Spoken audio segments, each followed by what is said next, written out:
Hi friends, welcome back to our channel. అందరూ ఎలా ఉన్నారండి? ఈరోజు వీడియోలో మన ఆడవాళ్ళకి చాలా బాగా ఉపయోగపడే కొన్ని కొత్త యూస్ఫుల్ టిప్స్ అయితే ఉన్నాయి. వీడియోని స్కిప్ చేయకుండా చివరి దాకా చూడండి. వీడియో కనుక నచ్చినట్లయితే ప్లీజ్ ఒక లైక్ చేయండి. మీరు చేసే ఒక చిన్న లైక్ నాకు చాలా సపోర్టింగ్గా ఉంటుంది. ఫస్ట్ టిప్ చూద్దాము. మనము బియ్యం ఎక్కువగా తెచ్చినప్పుడు ఇలా పురుగు పట్టిపోతూ ఉంటుంది. మీ ఇంట్లో కనుక ఇలా పురుగు పట్టిన బియ్యం ఉంటే ఈ టిప్ ఫాలో చేసి చూడండి. పురుగు మొత్తం వెళ్ళిపోతుంది. ఇవి పాలిష్ లేని బియ్యం అండి, తొందరగా పురుగు పట్టేసింది. ఇలా చేసి చూడండి. నేను ముందుగా వెనిగర్ తీసేసుకున్నాను. ఇలా ఒక గ్లాస్ కానీ లేదంటే ఒక గిన్నె కానీ చిన్నది తీసేసుకోవాలి. ఒక హాఫ్ గ్లాస్ నేను ఇక్కడ వెనిగర్ని వేసేసుకుంటున్నానండి. ఇలా వేసేసిన తర్వాత ఈ పురుగు పట్టిన బియ్యంలో దీన్ని ఇలా ఉంచేసేయాలి. ఇలా నీట్గా ఇలా ప్రెస్ చేసేసి నేను ఇక్కడ సంచిలోనే పెట్టేస్తున్నానండి. మీరేమన్నా బియ్యం డబ్బాలో వేసుకొని ఉంటే ఆ డబ్బాలో కూడా ఇలా పెట్టేసేయండి. ఇలా పెట్టేసిన తర్వాత సంచికి ఇలా ముడి వేసేసేయాలి. ఇది ఇలా చేసిన తర్వాత జాగ్రత్తగా పెట్టుకోవాలండి. ఎందుకంటే వెనిగర్ అందులోకి పడిపోతే బియ్యం వేస్ట్ అయిపోతాయి. ఇలా కట్టేసి మనము ఒక ఓవర్ నైట్ వదిలేసేయాలి. వదిలేసిన తర్వాత చూడండి, మరుసటి రోజునైతే నేను చూపిస్తున్నాను. పురుగు మొత్తం వెనిగర్లోకి అయితే వచ్చేసేయండి. చూస్తున్నారు కదా ఎంత పురుగు అయితే వచ్చేసిందో. ఇలా ట్రై చేసి చూడండి, పురుగు మొత్తం నీట్గా వెళ్ళిపోతాయి. నెక్స్ట్ టిప్ చూద్దాము. ఇప్పుడు ఎండాకాలం వచ్చేసింది కదండి. దోశ పిండి కానీ ఇడ్లీ పిండి కానీ వేడికి ఎక్కువగా పొంగిపోతూ ఉంటుంది, అలాగే పుల్లగా అయిపోతూ ఉంటుంది. మనం ప్రొద్దున్నే ఇడ్లీ కానీ దోశ కానీ చేయాలి అంటే పుల్లగా అయిపోయి ఉంటుంది అండి. అలాగే మొత్తం అంతా పొంగిపోయి కింద కూడా పడిపోతూ ఉంటుంది. అలా కాకుండా ఉండాలి అంటే ఈ ఒక సింపుల్ టిప్ అయితే ఫాలో చేసి చూడండి. ముందుగా నేను ఇక్కడ దోశ పిండిని మిక్సీ పట్టేసుకొని పెట్టుకున్నానండి. కాస్త వాటర్ తక్కువ వేసి మనము మిక్సీ పట్టుకోవాలి. తర్వాత ఇందులోకి ఐస్ క్యూబ్స్ ఉంటాయి కదా, కొద్దిగా ఐస్ క్యూబ్స్ వేసేయాలండి. నేను ఇక్కడ ఒక 7-8 ఐస్ క్యూబ్స్ అయితే వేసేసి బాగా ఇలా మిక్స్ చేసేస్తున్నాను. ఇలా అయినా చేసుకోవచ్చు, లేదంటే మనము మిక్సీ పట్టుకునేటప్పుడు మిక్సీ జార్లో కూడా ఒక రెండు ఐస్ క్యూబ్స్ వేసేసి మనం మిక్సీ పట్టేసుకోవచ్చు అండి. వాటర్ తక్కువగా వేసి ఐస్ క్యూబ్స్ వేసేసి మనము మిక్సీ పట్టేసుకోవచ్చు. ట్రై చేసి చూడండి. ఇలా కనుక చేసి మనం మూత పెట్టి పెట్టేసుకున్నాం అనుకోండి, ఎక్కువ పొంగు రాకుండా ఉంటుంది, అలాగే పుల్లగా అవ్వకుండా ఉంటుందండి. ఎండాకాలం చాలా బాగా ఉపయోగపడుతుంది. ట్రై చేసి చూడండి. నెక్స్ట్ టిప్ చూద్దాము. మనం కుక్కర్లో రైస్ వండుకుంటూ ఉంటాం కదా, అలాంటప్పుడు పైన వైపు అన్నం పొడిపొడిలాడుతూ ఉంటుంది, కానీ కింద వైపు అయితే ముద్దలాగా అయిపోతూ ఉంటుందండి. అలా కాకుండా ఉండాలంటే కొద్దిగా ఆయిల్ వేసేసేయండి కుక్కర్లో. ఇలా ఆయిల్ వేసేసి ఇలా స్ప్రెడ్ చేసేసి మనము బియ్యం కనుక వేసేసి అన్నం వండుకున్నామే అనుకోండి, ఎన్ని కావాలో అన్ని వాటర్ వేసేసుకొని చాలా చక్కగా అయితే పొడిలాడుతూ వస్తుంది. ట్రై చేసి చూడండి. నెక్స్ట్ టిప్ చూద్దాము. మనం టిష్యూ పేపర్లు అయితే ఇక్కడ ఓపెన్ చేసేస్తూ ఉంటాం కొత్తగా తెచ్చినప్పుడు. ఇలా ఓపెన్ చేసామంటే తీయడానికి కష్టంగా ఉంటుందండి బయటికి. అలాగే అన్నిటి మీద దుమ్ము పడిపోతూ ఉంటుంది. అలా కాకుండా చూడండి, ఇలా మధ్య భాగంలో ఇలా పట్టేసుకొని ఇలా కాస్త ఇలా తిప్పినట్టు చేసి ఇలా కట్ చేసేసుకోవాలండి. ఇలా కనుక కట్ చేసేసామనుకోండి, మనకు టిష్యూ పేపర్స్ అనేవి ఒక్కొక్కటే తీసుకోవడానికి ఈజీగా ఉంటుంది. అలాగే దుమ్ము పట్టకుండా కూడా ఉంటుందండి. చూడండి, ఇలా ఒక్కొక్కటే మనకి ఎన్ని కావాలో అన్ని ఒక్కొక్కటే ఇలా తీసుకోవడానికి ఈజీగా ఉంటుంది. ట్రై చేసి చూడండి. నెక్స్ట్ టిప్ చూద్దాము. మనం కొత్తిమీర రేటు తక్కువ ఉంది అనేసి ఎక్కువగా తెచ్చేస్తూ ఉంటాము. ఒక్కొక్కసారి కట్టలుగా ఇలా తెచ్చేస్తూ ఉంటాము. ఇది ఎక్కువ రోజులు ఫ్రెష్గా ఉండదండి. తొందరగా స్మెల్ అనేది వెళ్ళిపోయి అలాగే కుళ్ళిపోతూ ఉంటుంది. అలా కాకుండా ఉండాలి అని అంటే చూడండి, ఇలా వేరు భాగం మొత్తం ఇలా కట్ చేసేసుకోవాలి. ఇలా కింద వైపు ఇలా కట్ చేసేసి దీన్ని నేను 2 భాగాలుగా చేసుకుంటున్నానండి. తర్వాత ఇందులో ఏదైనా పండిన ఆకులు కానీ, లేదంటే గడ్డి కానీ, లేదంటే ఏదైనా కుళ్ళిపోయిన ఆకులు కానీ ఇలాంటివి తీసేసేయాలి. పండిన ఆకులు ఇలాంటివి ఉంటే తొందరగా పాడైపోతుందండి. అందుకని అవన్నీ తీసేసి తర్వాత టిష్యూ పేపర్ తీసేసుకున్నాను నేను ఇక్కడ ఒకటి. టిష్యూ పేపర్లు ఇలా గట్టిగా ఇలా రోల్ చేసేసేయాలి. ఇలా గట్టిగా చుట్టేసి కనుక మనం దీన్ని ఇలాంటి ఒక బాక్స్లో కనుక స్టోర్ చేసేసామనుకోండి, ఎక్కువ రోజుల దాకా ఫ్రెష్గా ఉంటుంది. ఇలా స్టోర్ చేసేసి ఫ్రిడ్జ్లో పెట్టేసుకున్నాం అనుకోండి, ఎప్పుడు కావాలో అప్పుడు తీసి యూజ్ చేసుకోవచ్చు. నేను ఇక్కడ ఈ బాక్స్లో పడ్డదండి, నేను అందుకని వేరే బాక్స్లో కూడా స్టోర్ చేసేసుకుంటున్నాను. ఇలా స్టోర్ చేసేసి మనం ఫ్రిడ్జ్లో కనుక పెట్టేసుకున్నాం అనుకోండి, ఎక్కువ రోజుల దాకా ఫ్రెష్గా ఉంటుంది, స్మెల్ పోదు, అలాగే పాడవకుండా ఉంటుంది. ట్రై చేసి చూడండి. నెక్స్ట్ టిప్ చూద్దాము. ఈ టిప్ అయితే కుక్కర్ వాడే ప్రతి ఒక్కరికి ఉపయోగపడుతుందండి. నేను కుక్కర్ మూతకు ఉన్న గ్యాస్కెట్ని అయితే తీసేసుకున్న తర్వాత ముందుగా ఇలా చెక్ చేసుకోవాలండి. 15 డేస్కి ఒకసారి ఇలా కుక్కర్ గ్యాస్కెట్కి ఏదైనా డ్యామేజ్ అయిందా అనేసి మనం చూసుకుంటూ ఉండాలి అప్పుడప్పుడు. తర్వాత దీన్ని ఒక 5 నిమిషాలు డీప్ ఫ్రిడ్జ్లో పెట్టేసి ఇలా కాస్త ఇలా నేను ఇప్పుడు వీడియోలో చూపించిన విధంగా ఇలా లాక్కోవాలండి. లాక్కొని మూతకి పెట్టేసేయాలి. ఫ్రిడ్జ్ కనుక లేదు అనుకుంటే వాటర్లో కూడా వేసేసుకోవచ్చండి, చల్లటి నీళ్ళలో. తర్వాత ఒక సూది తీసేసుకున్నానండి.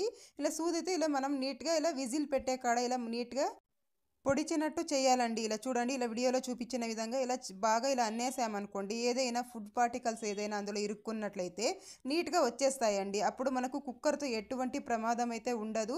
ఎప్పుడు ప్రతిరోజు అయితే ఇలా చేసుకుంటూ ఉండాలి. కుక్కర్ పెట్టే ప్రతిసారి కూడా మనము విజిల్ కాడ ఇలా చెక్ చేసుకోవాలండి. చేసేసి కనుక మనం మూత పెట్టి పెట్టేసామనుకోండి, మనకు ఎటువంటి టెన్షన్ కూడా ఉండదండి. చాలా ప్రమాదం అయితే తప్పించుకోవచ్చు. చూడండి, వాటర్ కూడా లీక్ అవ్వదు. విజిల్స్ కూడా చాలా బాగా వస్తాయి.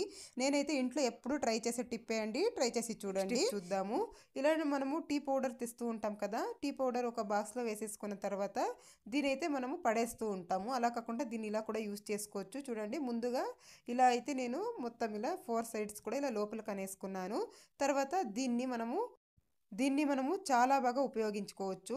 చూడండి, నేను ఇక్కడ బట్టలకు పెట్టే ఒక క్లిప్ తీసేసుకున్నాను. తీసేసుకుని ఫ్రిడ్జ్లో ఇలా సైడ్కి ఇలాంటివి వచ్చింటాయి కదా, అక్కడ ఇలా వేసేసుకున్నాం అనుకోండి, ఇందులోకి పిల్లల చాక్లెట్స్ కానీ లేదంటే ఏదైనా ఇలాంటి మసాలా ప్యాకెట్స్ కానీ ఏదైనా కూడా ఇందులో స్టోర్ చేసుకోవచ్చండి. ప్లేస్ ఉండదు కదా ఒక్కొక్కసారి, అలాంటప్పుడు ఇలా ట్రై చేసి చూడండి. నెక్స్ట్ టిప్ చూద్దాము. మనము ఒక్కొక్కసారి పాలు కాచేటప్పుడు అడగంటి పోతూ ఉంటాయి, అలాగే ఒక్కొక్కసారి విరిగిపోతూ ఉంటాయి పాలు. అలా కాకుండా ఉండాలి అని అంటే ముందుగా ఇలా గిన్నె తీసేసుకొని కొద్దిగా వాటర్ వేసేసేయాలి. వాటర్ వేసేసి ఈ వాటర్ అయితే చెల్లేసేయాలండి. తర్వాత కొద్దిగా వాటర్ వేసేసి ఇప్పుడు ఇందులో పాలు గనక పోసుకొని కాచుకున్నామే అనుకోండి, అప్పుడు పాలు అనేవి అడగంటకుండా ఉంటాయి, అలాగే విరిగిపోకుండా ఉంటాయి. నేను ఎప్పుడు పాలు కాచినా ఇలాగే కాస్తూ ఉంటాను. ట్రై చేసి చూడండి. నెక్స్ట్ టిప్ చూద్దాము. మనము ఒక్కొక్కసారి బియ్యపిండి ఎక్కువగా పట్టించుకుంటూ ఉంటాం కదా, ఏదైనా పిండి వంటలకు కానీ దేనికైనా కానీ ఎక్కువగా బియ్యపిండి పట్టించుకున్నప్పుడు తొందరగా పులుగు పట్టిపోతూ ఉంటుంది. అలా బియ్యపిండి పురుగు పట్టకుండా ఒక 6 నెలల దాకా కానీ ఫ్రెష్గా ఉండాలి అంటే ఇలా ట్రై చేసి చూడండి. ముందుగా నేను ఒక 2 సార్లు బియ్యాన్ని ఇలా శుభ్రంగా కడిగేసాను, ఎంత కావాలో అంత తీసుకొని. తర్వాత ఇలా ఒక 4-5 గంటల సేపు ఎండలో ఎండించుకున్నానండి. ఎండ లేని వాళ్ళు ఒక రోజంతా నీటిలోనే ఎండించుకుంటే సరిపోతుంది. ఇలా బాగా ఎండించుకున్న తర్వాత వీటిల్ని వేయించుకోవాలండి. ఒక కడాయి పెట్టేసి కడాయిలో బియ్యం కొద్దిగా ఇలా వేసుకొని వేయించాలి. ఇవి ఎలా వేగాలంటే మనం ఇలా పట్టుకుంటే బియ్యం అనేవి కాలుతూ ఉండాలి, ఎక్కువ ఎర్రగా అవ్వకూడదండి, ఇలా కాలుతూ ఉండాలి. ఇలా వేయించుకున్న తర్వాత ఇలా ఒక గిన్నెలో వేసేసి ఇవి చల్లార్చాలండి. ఇవి చల్లారేదాకా ఆగాలి. ఇలా చల్లార్చిన తర్వాత కనుక మనము మిషన్ పట్టించుకున్నామే అనుకోండి, 6 నెలల దాకా ఫ్రెష్గా ఉంటుందండి. కొంచెం కూడా పురుగు పట్టదు. మనకి ఏవి పిండి వంటలు కావాల్సినా కూడా ఇందులో చేసేసుకోవచ్చు. ట్రై చేసి చూడండి. నెక్స్ట్ టిప్ చూద్దాము. నేను ఇక్కడ కొద్దిగా విమ్ లిక్విడ్ అయితే ఒక గిన్నెలో వేసేసుకుంటున్నాను. మీ దగ్గర ఏ లిక్విడ్ ఉంటే అది వేసేసుకోండి గిన్నెలు తోమేది. తర్వాత కొద్దిగా నిమ్మకాయ ఇలా ఇందులోకి పిండేసుకోవాలి. కొద్దిగా ఇలా నిమ్మకాయ పిండేసిన తర్వాత ఇందులోకి తగినంత వాటర్ వేసేసుకోవాలి. కొద్దిగా వాటర్ వేసేసి చక్కగా కలిపేయాలండి. ఇది దేనికంటే మనం ఏదైనా చికెన్ కానీ లేదంటే ఏదైనా ఫిష్ కానీ వండినప్పుడు పాత్రలు స్మెల్ వస్తూ ఉంటాయి కదా, మసాలా ఐటమ్ ఏదైనా వండినప్పుడు అలా స్మెల్ రాకుండా ఉండాలి అంటే ఇలా కాస్త నిమ్మకాయ పిండేసుకొని కనుక మనం వాష్ చేసుకున్నాం అనుకోండి, చాలా నీట్గా క్లీన్ అయిపోతాయండి. కొంచెం కూడా జిడ్డు మరకలు అనేవి ఉండవు, అలాగే స్మెల్ కూడా ఉండదు. ట్రై చేసి చూడండి, చక్కగా క్లీన్ అయిపోతాయి. ఎప్పుడైనా కూడాను మనము మసాలా ఐటమ్స్ వండినప్పుడు ఇలా ట్రై చేసి చూడండి. ఇంట్లో సోపులు ఉంటాయి కదండి, ఒక సోప్ తీసేసుకొని ఇలా చిన్నగా పీసెస్ లాగా కట్ చేసుకోవాలి. ఇవి చాలా బాగా ఉపయోగపడతాయండి. ఇలా కట్ చేసేసుకొని ఇలా ఏదైనా పార్సల్ వచ్చిన బాక్సెస్ ఉంటాయి కదా, ఇందులో కనుక వేసేసి మనము హ్యాండ్ బ్యాగ్లో పెట్టేసుకున్నామంటే మనం ఎక్కడైనా ట్రావెల్ చేసేటప్పుడు ఇది మనకు హ్యాండ్ వాష్ లాగా యూజ్ అవుతుంది. మనం ఎక్కడైనా బయట ఏదైనా తినాలి అన్నప్పుడు కానీ ఎప్పుడైనా కానీ మనం ఇలా తీసేసుకొని మనము హ్యాండ్ వాష్ అయితే చేసేసుకోవచ్చు. ట్రై చేసి చూడండి. నెక్స్ట్ టిప్ చూద్దాము. ఇంట్లో పెసరపప్పు ఎక్కువగా తెచ్చేసినప్పుడు ఒక్కొక్కసారి ఇది పెసరపప్పు తొందరగా పురుగు పట్టిపోతూ ఉంటుందండి.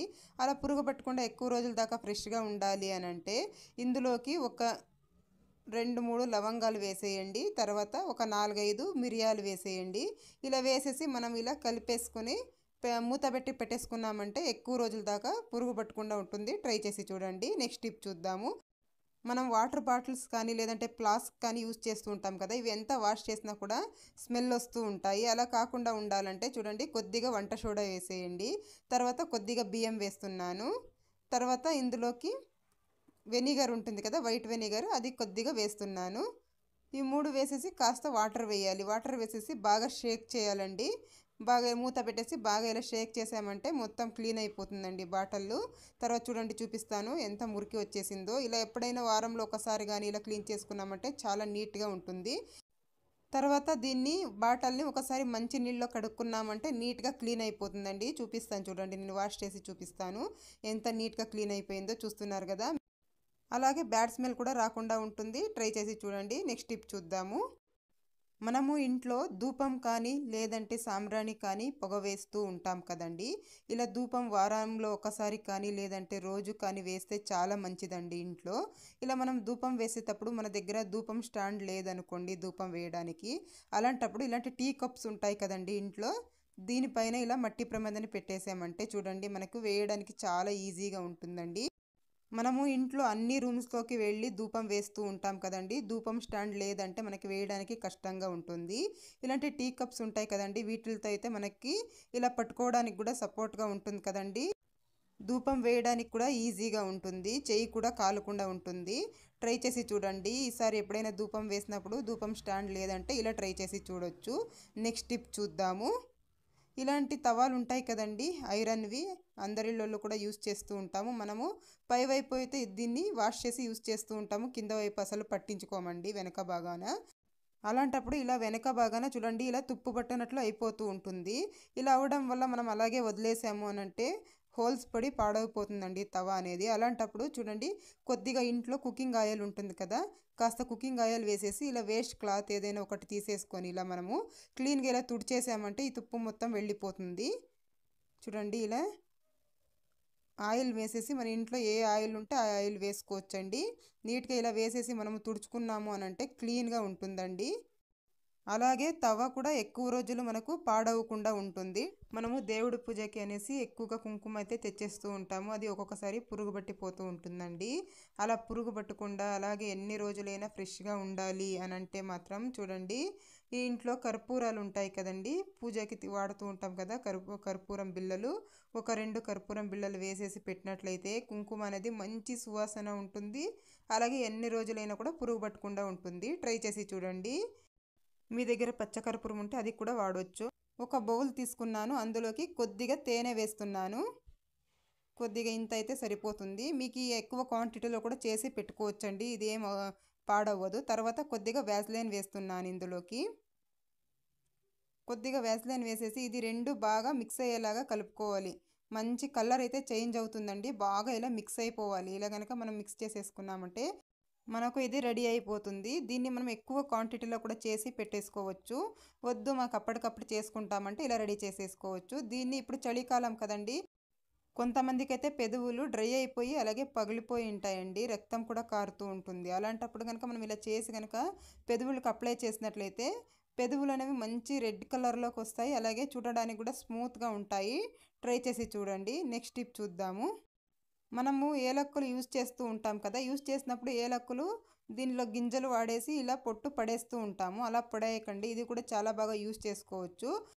ఈ పొట్టు మొత్తం తీసుకొని మనము టీ పౌడర్ ఉంటుంది కదా ఇంట్లో, మనం టీ పెట్టుకుంటూ ఉంటాము, అందులో గనక వేసేసి ఇలా కలిపేసుకున్నామంటే టీ మనకు మంచి టేస్ట్ అయితే ఉంటుంది. అలాగే హెల్త్ కూడా చాలా మంచిది. ట్రై చేసి చూడండి. ఇంట్లో ఒక్కొక్కసారి ఎండు కొబ్బరి ఎక్కువగా ఉంటుంది కదండి, ఇది ఎక్కువ రోజులు నిలువ ఉండదు, తొందరగా బూజు పెట్టిపోతూ ఉంటుంది. అలా కాకుండా చూడండి ఇలా మధ్యలోకి కట్ చేసేసి దీన్ని ఒక 3-4 రోజులు ఎండలో పెట్టేసేయాలి. ఎండలో పెట్టేసి తర్వాత ఇంట్లో నెయ్యి ఉంటుంది కదండి, కాస్త నెయ్యి అప్లై చేయాలండి. నెయ్యి అప్లై చేసేసి మనం ఒక బాక్స్లో స్టోర్ చేసి పెట్టుకున్నాము అంటే ఎన్ని రోజులైనా కూడా చెడిపోకుండా ఉంటుందండి. ఫ్రిడ్జ్లో పెట్టకుండా బయట పెట్టినా కూడా ఎక్కువ రోజుల దాకా ఫ్రెష్గా ఉంటుంది. ఊరికే కాస్త ఇలా నెయ్యి అనేవి వేలుతో ఇలా తీసేసుకొని ఇలా స్ప్రెడ్ చేసామంటే చాలు, ఎక్కువ ఏం అవసరం లేదండి. ఒకసారి ట్రై చేసి చూడండి. చూడండి మనము ఇలా హార్లిక్స్ అయితే కొద్దిగా వేసేసి అలాగే పెట్టేస్తాము, అలా పెట్టినా కూడా గట్టిగా గడ్డల్లా అయిపోతుంది హార్లిక్స్. అలా కాకుండా ఉండాలంటే ఇలా చిన్నగా ఇలా ఫోల్డ్ చేసేసి ఇలాంటి రబ్బర్స్ ఉంటాయి కదండి ఇంట్లో, దీన్ని వేసేసేయండి. ఇలా కనుక వేసి మనం స్టోర్ చేసుకున్నట్లయితే హార్లిక్స్ అనేది గడ్డలు కాకుండా ఉంటుందండి. మనకి ఎప్పుడు కావాలో అప్పుడు తీసి యూస్ చేసేసుకోవచ్చు. అంటే నెక్స్ట్ టిప్ చూద్దామండి. మనం ఇలా దంచే రోల్ అయితే యూస్ చేస్తూ ఉంటాం కదా చిన్న చిన్నవి, ఇలాగే పెట్టేసామంటే ఇందులోకి పురుగులంట అలాగే బల్లులు బుద్ధింకులు అన్నీ పారాడతాయండి. అలా కాకుండా చూడండి ఇలా వాటర్ బాటిల్ కింద వైపు ఉంటుంది కదా, దీన్ని ఇలా కట్ చేసి కనుక మనం ఇలా సెట్ చేసేసామంటే ఇందులోకి ఏమి కూడా పోవండి. చూడండి ఇంత నీట్గా టైట్గా కూర్చొనిస్తుంది, మనకి ఎప్పుడు కావాలో అప్పుడు తీసి యూస్ చేసేసుకోవచ్చండి. కడిగే పని కూడా ఉండదు, ఒకసారి కడిగి పెట్టుకున్నామంటే వాడేటప్పుడు కడిగే పని ఉండదండి. నెక్స్ట్ టిప్ అండి, ఇలా మనము ఆయిల్స్ అయితే వాడేసి ప్యాకెట్స్ పడేస్తూ ఉంటాం కదా, అలా కాకుండా చూడండి ఇలా పై వైపు కట్ చేసేసుకోవాలి. ఇలా నీట్గా కట్ చేసేసుకున్న తర్వాత ఇందులో ఎంతో ఎంతో కొద్దిగా ఆయిల్ అయితే ఉంటుంది కదండి. మనము చపాతీలు చేసేసి ఇలా కాస్త చపాతీ పిండి మిగిలిపోతూ ఉంటుంది కదా, దాన్ని మనము ఈ కవర్లో వేసేసి ఇలా గట్టిగా ఇలా చుట్టేసి ఫ్రిడ్జ్లో పెట్టేసేయాలి. ఇలా కనుక పెట్టినట్లయితే చపాతీ పిండి అనేది గట్టి పడకుండా ఉంటుంది. చపాతీలు కూడా చాలా సాఫ్ట్గా వస్తాయండి. మనం ఫ్రిడ్జ్లోనికి తీసిన వెంటనే చపాతీలు చేసేసుకోవచ్చు. ట్రై చేసి చూడండి ఫ్రెండ్స్. నెక్స్ట్ టిప్ చూద్దాము. కుక్కర్ విజిల్ వచ్చేసిన తర్వాత వేడిగా ఉంటుంది కదండి, అలాంటప్పుడు ఇలా గ్లాసెస్ కానీ లేదంటే గిన్నెలు కానీ ఇలా బోర్లో వేసేసేయాలి. ఇది దేనికంటే మనము నాన్ వెజ్ వండినప్పుడు పిల్లలు నోరు పెట్టి తాగేస్తూ ఉంటారు కదండి గ్లాసెస్, అలాంటప్పుడు నీచు వాసన అయితే వస్తూ ఉంటాయి మనం ఎంత తోమినా కూడా. అలాంటప్పుడు ఇలా కుక్కర్ వేడి ఉన్నప్పుడు ఇలా బోర్లో వేసేసామనుకోండి, ఆ నీచు వాసన మొత్తం వెళ్ళిపోతుంది. ఇలా ట్రై చేసి చూడండి. మనం ఎప్పుడైనా కుక్కర్ వేడిగా ఉన్నప్పుడు ఇలా కనుక చేసామనుకోండి స్మెల్ లేకుండా ఉంటుంది. అంతేకాదండి, గిన్నెలు కూడా మనము నాన్ వెజ్ కానీ ఏదైనా తీసి పెట్టినప్పుడు స్మెల్ వస్తూ ఉంటాయి కదా, అలాంటప్పుడు ఇలా కుక్కర్ మీద ఇలా బోర్లో వేసేసామనుకోండి వాష్ చేసిన తర్వాత స్మెల్ అనేది లేకుండా ఉంటుంది. ట్రై చేసి చూడండి. నెక్స్ట్ టిప్ చూద్దాము. ఒక్కొక్కసారి మనం ఎంత ప్రయత్నించినా కూడా దోశలు అనేవి నీట్గా రానే రావండి, చినిగిపోతూ ఉంటాయి. అలాంటప్పుడు ఈ యొక్క చిన్న టిప్ అయితే ఫాలో చేసి చూడండి. ఎంత పాత తవా అయినా కూడాను మనకు దోశలు అనేవి చక్కగా వస్తాయండి. ముందుగా స్టవ్ వెలిగించేసి మనము ఈ తవా అయితే పెట్టేసుకున్నాను. తర్వాత కొద్దిగా సాల్ట్ వేసేసి ఒక అరచెక్క నిమ్మకాయ తీసేసుకొని ఇలా నిమ్మరసం మొత్తం ఇలా పిండేసాను సాల్ట్ మీద. తర్వాత ఇలా బాగా రుద్దుతూ ఉండాలండి. మంటని మనము లో ఫ్లేమ్లో పెట్టేసుకొని ఇలా బాగా ఇలా రుద్దుతూ ఉంటే ఇందులో ఉన్న జిడ్డు కానీ అంత మొత్తం నీట్గా వెళ్ళిపోతుందండి. దోశలు అనేవి మనకు ఎంత పాత తవా అయినా కూడా చాలా చక్కగా వస్తాయి. ఇలా మనకు నాన్ స్టిక్ తవా అనే కాదండి, ఐరన్ తవా కూడా ఇలాగే క్లీన్ చేసేసుకోవచ్చు. ఇలా గనక చేసుకున్నాం అనుకోండి, ఒక్కొక్కసారి మనం ఆనియన్ రుద్దుతూ ఉంటాం కదా దోశలు సరిగ్గా రావనేసి, అలా రుద్దే పనే ఉండదండి. చూడండి, ఇప్పుడు నేనైతే వాటర్తో వాష్ చేసుకొని తెస్తాను. తర్వాత ఇలా వాష్ చేసిన తర్వాత కొద్దిగా ఆయిల్ వేసేసి ఒక టిష్యూ పేపర్ తీసేసుకొని చక్కగా ఇలా స్ప్రెడ్ చేసేసేయాలండి. మనం ఎప్పుడైనా ఖాళీగా ఉన్నప్పుడు ఇలా చేసి పెట్టేసుకున్నామండి అనుకోండి, దోశలు వేసేటప్పుడు టెన్షన్ ఉండదు. చూడండి, ఇలా మొత్తం ఇలా ఆయిల్ అప్లై చేసేసాను. తర్వాత దోశలు వేసి చూపిస్తాను చూడండి ఎంత చక్కగా వస్తాయి అసలుకి. ఇలా కనుక చేసి పెట్టేసుకున్నాం అనుకోండి మనకు టెన్షన్ లేకుండా ఉంటుంది. ట్రై చేసి చూడండి. ఇదండి ఇవాల్టి వీడియో. మీకు కనుక వీడియో నచ్చింది అనుకుంటే లైక్ చేయండి, షేర్ చేయండి, ఛానల్కి సబ్స్క్రైబ్ చేసుకోండి friends. Thank you for watching.